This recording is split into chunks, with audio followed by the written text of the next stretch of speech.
tieši pirms nedēļas šeit Bulduru tehnikumā tika noņemtas plāksnes un sagatavota vieta bruģim. Tāpēc šodien noskaidrosim, ko svarīgi ievērot pirms pīrāga veidošanas un kā veidojas pats pīrāgs. Tagad esam izsprauduši mūsu ceļu pirms pīrāga veidošanas. Un tas ir nepieciešams, jo? Tas ir nepieciešams tādā ziņā, lai mēs neaizietu tuvāk ēkām ar šo ceļu vai laukumu, neaizietu kokos, dobēs, visā, kas ir visapkārt šim tātad plānotajam ceļam. Lai mēs ļoti precīzi zinātu, kurā vietā būs tas bruģis. Tieši tā. Precīzi zinātu tātad taisnās līnijas, ievērotu un attiecīgi uz šīm armatūrām, kuras šeit ir izliktas, varētu izlikt augstumus tā, lai mēs iegūtu taisnu ceļu. Kad esam sapratuši teritoriju, uz kur pusi, par dziļumu. Jā, pielāgojoties vecajai teritorijai, kas šajā gadījumā ir šis vecais segums, mums ir jāatrod maksimāli taisnākā vieta, kas šajā gadījumā nulles punkts būtu šis atzīmētais laukumiņš. Un no viņa tātad viss tiks pārmainīts.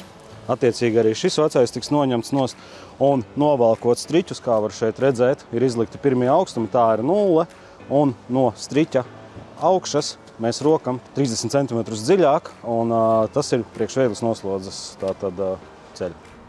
Un šī taciņa tiks iztaisnota, cik es saprotu tagad? Šī taciņa tagad taisnojās, un tā arī bija tā lielākā problēma jauniešiem un vispār cilvēkiem, kad, ja mēs esam noņēmuši veco ceļu nost, tad saprast, kā viņš ies taisni. Šajā gadījumā ēka nav paralēli ceļām, priekšā ir koki, un jauniešiem bija problēmas atrast taisno līniju. Bet tagad skaidrs, taisni būs šādi, un 30 cm vēl izrokam. Jā, un 30 cm uz leju. Ko liksim pēc tam iekšā? Pēc tam mēs liekam tātad noblietējam pamatni, grunti, un attiecīgi klājam iekšā ģeotekstilu, vedam iekšā rupjo frakciju šķembu, atkal blietējam viņu, atkal pārbaudam augstumus, un tad vedam iekšā sīkšķembu.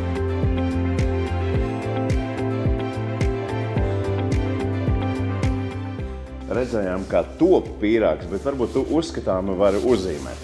Jā.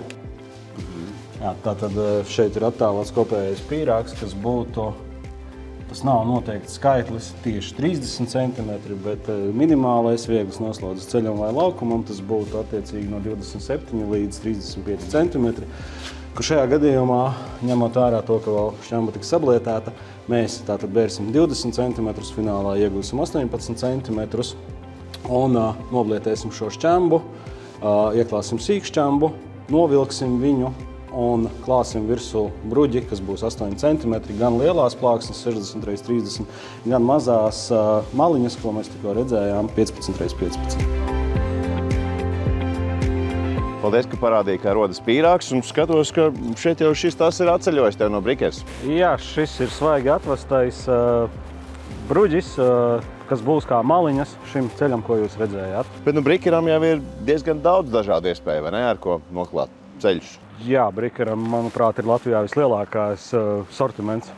Un kāds, to tūlīt arī parādīsim.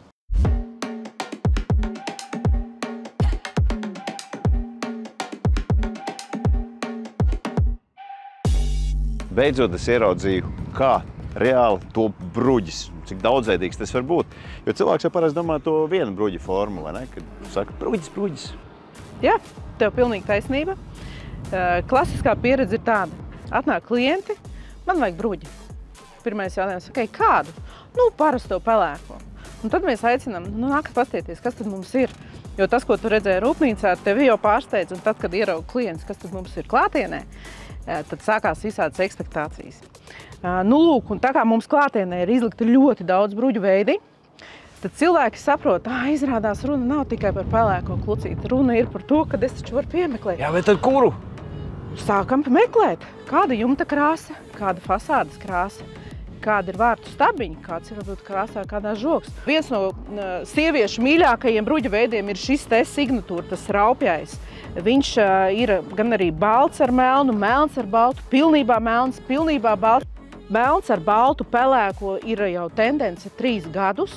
Ir šis te skandināvs stils ļoti populārs.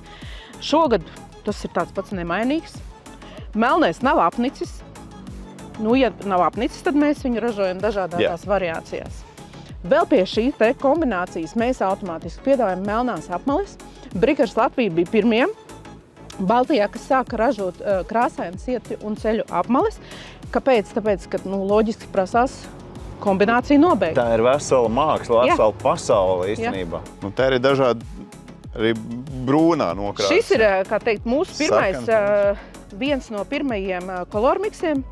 Saucās viņš Amber, ja latviski saka, tad dzintars. Viņam ir šie te siltie toņi, tie ir tie mūsu latviskie pieņemtie, ka mājas ēkas fasāde ir silta, forša, gribās siltu saulēnu pagalmu, jo mums jau tā saule ir tik, cik ir. Tiešām unikāls un katra saražotā partija ir atšķirīga no iepriekšējās. Tā kā nebūs divu vienādu pagalmu, nekādā gadījumā nesanāks. Māksla, vesela māksla. Runājot par šī brīža tendencēm, tad ļoti aktuāls ir bruģis bez fāzes, tātad pilnībā. Bez fāzes. Jā, Mums ir jāsaprot, kas ir fāze vispirms. Fāze ir tā maliņa, kas ir bruģis sānos. Citreiz tā ir 2 mm, citreiz tā ir pilnībā taisna, bet šis te bezfāzu ir šī brīža tendence. Kāpēc? Tāpēc, ka cilvēki vēlas sakoptu un ērtu vidi.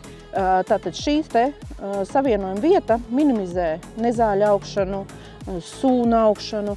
Viņš aiziet pilnībā viens ar otru blakām. Tikpat kā šķirbas nav. Jā, tikpat kā šķirbas nav. Šeit viņš ir salikts tādā rokas režīmā, bet tad, kad viņu saliek profesionāli, aizšuvots iet ar smildiņā, viņš saguļās, viss ir ļoti, ļoti skaisti.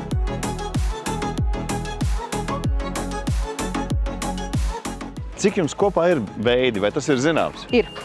Katru gadu mēs pārdodam apmēram 400 veidus bruģa.